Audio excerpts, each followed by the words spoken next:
Deux mesures à retenir hier de l'allocution d'Emmanuel Macron. D'abord la vaccination obligatoire pour le personnel soignant et puis plus largement ceux qui sont en contact avec un public large. Et puis l'extension du pass sanitaire. Il sera donc obligatoire dès la semaine prochaine, à partir du 21 juillet pour accéder au cinéma, au théâtre, aux concerts et puis tous les lieux où plus de 50 personnes sont réunies. Et puis début août, il sera étendu aux bars, aux cafés, aux restaurants, y compris les terrasses, nous disait hier le porte-parole du gouvernement. Une mesure qui doit pousser à la vaccination, mais qui divise. C'est le reportage de la rédaction tourné hier soir à Paris par Anna Huot et Alfred Orange.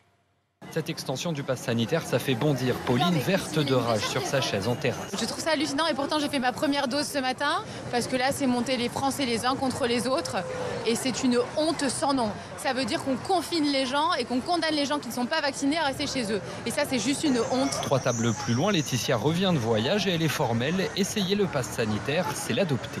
J'ai fait les 2 vaccinations et j'ai pu rentrer d'Espagne le 1er juillet sans avoir besoin de faire un test ni antigénique ni PCR. Parce que sur place, mine de rien, dans les autres pays, c'est payant. Et puis il faut s'organiser, il faut trouver la pharmacie ou le laboratoire qui peut le faire. Enfin, c'est un grand confort d'avoir le pass sanitaire et d'être vacciné. Des annonces aux conséquences directes pour Grégoire, étudiant. Hors de question de ne plus pouvoir aller au restaurant ou au cinéma. Il passera donc par la case vaccination. J'ai pris mon rendez-vous directement pour être tranquille. Et franchement, ça m'a grave poussé à faire ma demande pour le vaccin.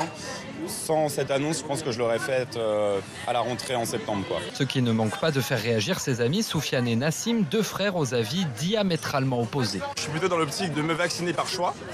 Et le fait de m'inciter à vacciner en m'obligeant à avoir un pass sanitaire pour aller au musée, pour aller au cinéma ou pour aller en boîte de nuit, c'est quelque chose qui me fait l'effet inverse.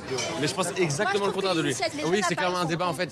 Moi, je me suis fait vacciner 2 fois et je lui ai dit de se faire vacciner.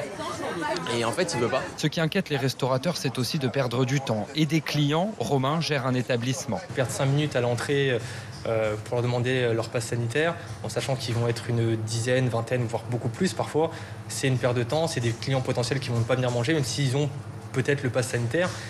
C'est nous mettre un frein à nous et pas au virus en fait. Le gouvernement promet des aides aux restaurateurs pour compenser les pertes, mais elles seront impossibles à chiffrer, préviennent ces professionnels.